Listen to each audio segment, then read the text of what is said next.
tal assistir mais um vídeo? Mas antes, se inscreve no canal, dá um like, isso é fundamental para o nosso crescimento. Vem comigo.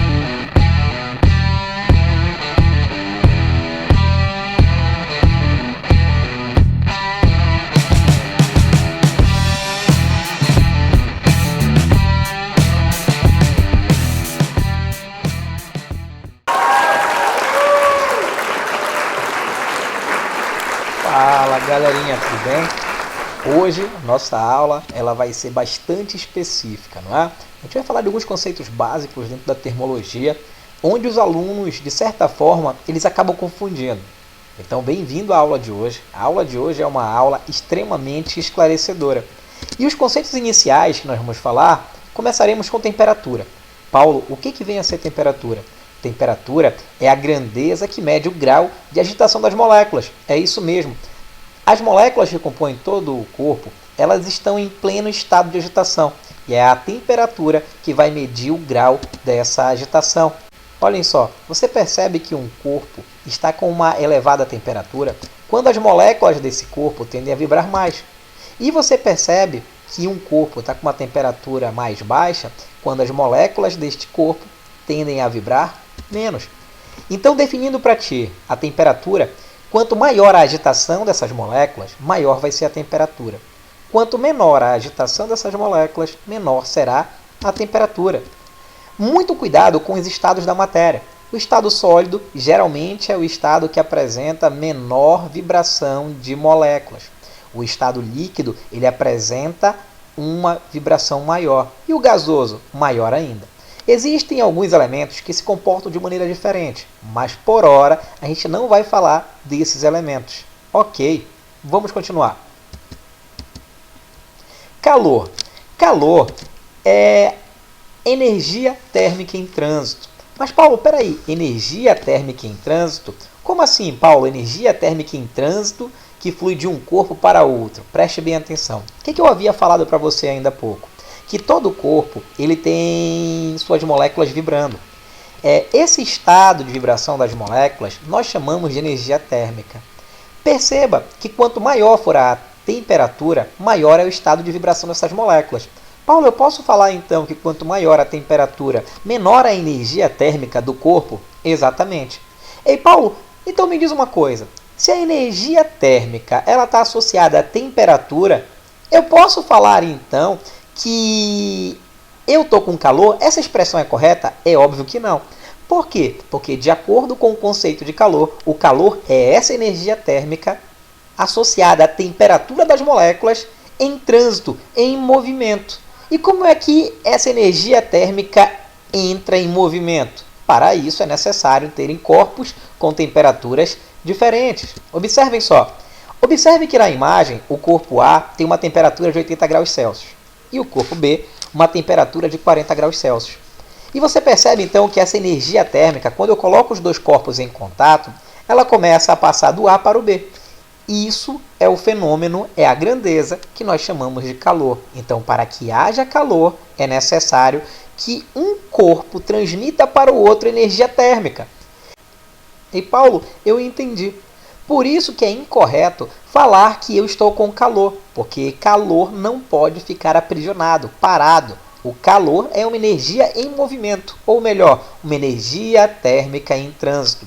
Mas Paulo, me diz uma coisa, uma pergunta que não quer calar. O calor, ele sempre flui assim espontaneamente, de um corpo de maior temperatura para o corpo de menor temperatura? Exatamente. O calor, ele flui espontaneamente do corpo de maior temperatura para o corpo de menor temperatura. Perfeito. Equilíbrio térmico. Você poderia me perguntar assim, mas espera aí, se o corpo de maior temperatura cede calor para o corpo de menor temperatura, então vai chegar uma hora que o corpo de menor temperatura vai receber tanta energia térmica, tanto calor que ele pode, olha só, queimar. Não, cara, não é bem isso que vai acontecer não. Porque se você pensar assim, você está acabando com as leis da física. Na realidade, acontece algo que nós chamamos de equilíbrio térmico. Um corpo cede calor para o outro até que as temperaturas de ambos se tornem idênticas, se tornem iguais. E neste momento, quando as temperaturas se tornam iguais, há um equilíbrio de temperatura, um equilíbrio que nós chamamos de equilíbrio térmico. Perceba aí embaixo, você tem dois corpos de temperaturas diferentes, que ao se encontrar trocam calor e o final do processo é um equilíbrio. Os dois ficam com a mesma temperatura. Toma muito cuidado com isso. Perceba que na outra animação, o equilíbrio térmico também é muito evidente. Você tem um corpo de maior temperatura, um corpo de menor. Quando colocados em contato, trocam calor até que haja o equilíbrio térmico.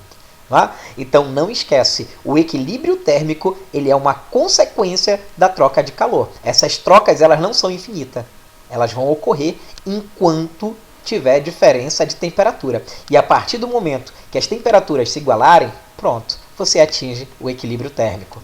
Lei zero da termodinâmica. Paulo, o que é a lei zero da termodinâmica? Ela diz assim, se dois corpos estão em equilíbrio térmico com um terceiro, eles estarão em equilíbrio térmico entre si. Imagine só, por exemplo, três corpos. Você percebe que o corpo C ele está em equilíbrio térmico com o corpo A e com o corpo B. Então a gente pode falar que a temperatura de A e de C são iguais e a temperatura de B e de C também são iguais. Porém, se eu juntar o corpo A e o B, Paulo, o que vai acontecer? Se A tem a temperatura igual de C, se B tem a temperatura igual à do corpo C, então a gente pode falar que a temperatura do corpo A é igual à temperatura do corpo B. Bem, a partir do momento que você conhece os conceitos fundamentais, como calor, temperatura e energia térmica, a gente pode falar das escalas termométricas. Para falar de escala termométrica, vamos falar um pouquinho dos termômetros. Os termômetros servem justamente para que nós tenhamos noção das temperaturas. Lembra-se, temperatura é a grandeza que mede o grau de agitação das moléculas. Quanto maior esse grau de agitação, maior a temperatura verificada no termômetro através das linhas. Você percebe então que conforme essa linha de mercúrio vai subindo, significa dizer que a temperatura do corpo está sendo aumentada. Você percebe também que sempre que utilizamos o termômetro no corpo de um paciente, a gente sempre espera algum tempo, que é um tempo necessário para que haja o equilíbrio térmico, e assim a temperatura do termômetro será igual à temperatura do paciente, perfeito? As escalas termométricas mais utilizadas são Celsius, Fahrenheit e Kelvin.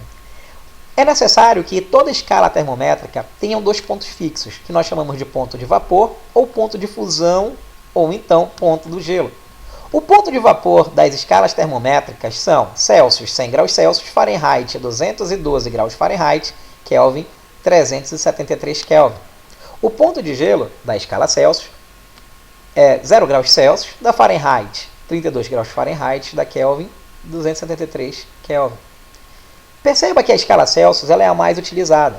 A escala Fahrenheit ela é utilizada em países de origem inglesa. E a escala Kelvin é a escala do sistema internacional, muito utilizada em laboratórios. Paulo, como é que eu faço ou estabeleço uma relação entre as escalas termométricas? Bem, eu sempre gosto de falar para o meu aluno que existe, na realidade, uma possibilidade. Você tem que lembrar dessa frase, meio baixo, cima baixo. Repita comigo, meio baixo, cima baixo. Paulo, mas por que meio baixo, cima baixo? Me perdoe os rabiscos, eu ainda não estou tão expert em fazer rabiscos aqui no PowerPoint, mas eu vou tentar para te ajudar.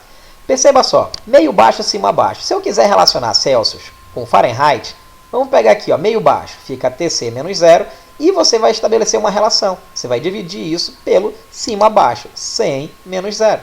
Do outro lado, você faz a mesma coisa.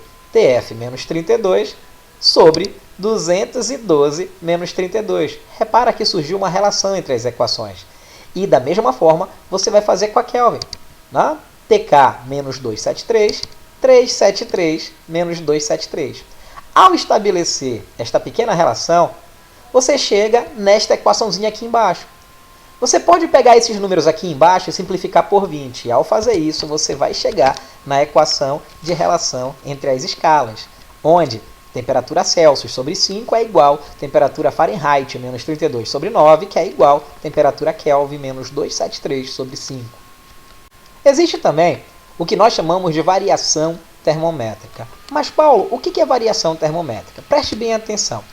Você percebe que todas as escalas elas têm algumas divisões. Por exemplo, entre o ponto de fusão e o ponto de ebulição na escala Celsius, você vai ter bem aqui 100 divisões. Entre o ponto de fusão e de ebulição da escala Fahrenheit, você tem 180 divisões. E na escala Kelvin, entre 273 e 373, você também tem 100 divisões.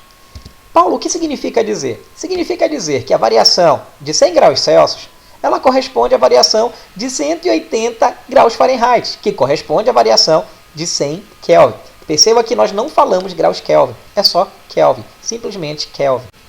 Se nós pegarmos a equação do slide anterior, onde temperatura Celsius sobre 5, TF menos 32 sobre 9, é igual a TK menos 273 sobre 5, e analisarmos com relação à variação termométrica, nós podemos fazer aí uma observação interessante. Perceba que essa parte de cima, onde eu vou tentar riscar aí, como eu falei para vocês, eu não sou perito nisso, eu estou me arriscando e muito. Mas essa parte bem aqui, olha só, de cima de cada equação onde eu estou riscando, observem que aqui é uma variação. Então a gente pode substituir justamente essa variação bem aqui, ó, pelo menos esse termo todo, por esse bem aqui embaixo, onde você tem a equação das variações. Paulo, está me falando então que eu posso falar que a variação de temperatura na escala Celsius sobre 5 é igual à variação de temperatura na escala Fahrenheit sobre 9? Exatamente. Assim como a temperatura na escala Fahrenheit sobre 9 é igual à variação de temperatura na escala Kelvin sobre 5. Perceba também que se nós eliminarmos aqui, ó, a temperatura Fahrenheit e analisarmos apenas Celsius e Kelvin, a gente pode cortar esse 5 com esse cara aqui embaixo. Paulo, eu estou vendo então que a variação de temperatura na escala Celsius é igual à variação de temperatura na escala Kelvin. Exatamente. As variações de temperatura em Celsius e Kelvin são iguais. Paulo, mas por que isso ocorre? Perceba bem aqui. Observe que na Kelvin, entre o ponto de fusão e ebulição, você tem 100 divisões. Na Celsius, entre o ponto de fusão e ebulição, você também tem 100 divisões. Por isso, elas variam da mesma forma. Então, se você viu em um exercício que determinada temperatura sofreu uma alteração de 20 graus na escala Celsius, pode ter certeza que a variação foi de 20 unidades na escala Kelvin. Ok? Mas, Paulo, uma pergunta que não quer calar. Ainda há pouco você falou que a temperatura Kelvin, ou melhor, a escala Kelvin, era conhecida como a escala absoluta. Por que escala absoluta? Meus amigos, não esqueci não. A escala Kelvin é conhecida como a escala absoluta porque ela é a única que traz o zero absoluto. E o que é o zero absoluto? O zero absoluto é a temperatura no qual as moléculas simplesmente param de vibrar. Paulo, mas isso não ocorre a 0 graus Celsius? Não, meus filhos. A 0 graus Celsius, você tem aí um ponto de fusão. Você tem um ponto de transformação. Mas as moléculas continuam agitadas. Para que elas parem de ficar agitadas, para que elas fiquem completamente paradas, é o 0 Kelvin, que na escala Celsius é aproximadamente igual a 273,15 graus Celsius negativos. É uma temperatura tão baixa, que ela é hipotética. Ela é uma temperatura teórica, só conhece aqui na teoria. O homem, apesar de toda a tecnologia, ainda não conseguiu atingir essa temperatura. Bem, galerinha, chegamos ao final de mais uma videoaula. Espero que vocês tenham gostado e não esqueçam, ajudem o nosso projeto a crescer. Dêem um like, se inscrevam no canal e até a próxima.